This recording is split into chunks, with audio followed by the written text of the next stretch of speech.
The Lord be with you. A reading from the Holy Gospel according to John. On the evening of the first day of the week, when the doors were locked where the disciples were for fear of the Jews, Jesus came and stood in their midst. And he said to them, "Peace be with you." When he had said this, he showed them his hands and his side. The disciples rejoiced when they saw the Lord. And Jesus said to them again, "Peace be with you. As the Father has sent me, so I send you." And when he had said this, he breathed on them and said to them, "Receive the Holy Spirit.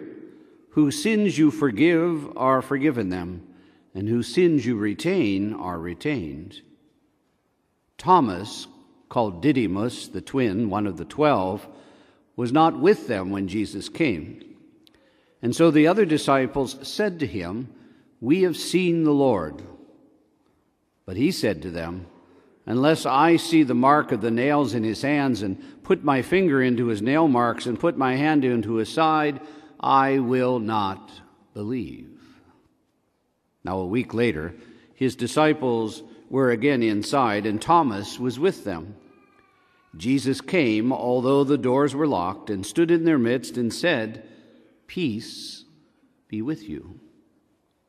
Then he said to Thomas, "Put your finger here and see my hands, and bring your hand and put it into my side, and do not be unbelieving, but believe." Thomas answered and said to Jesus, "My Lord and my God." And Jesus said to Thomas, "You have come to believe because you have seen me. But blessed are those who have not seen and yet have believed." Now Jesus did many other signs in the presence of his disciples that are not written in this book. But these are written that you may come to believe that Jesus is the Christ, the Son of God, and that through this belief you may have life in his name. The Gospel of the Lord.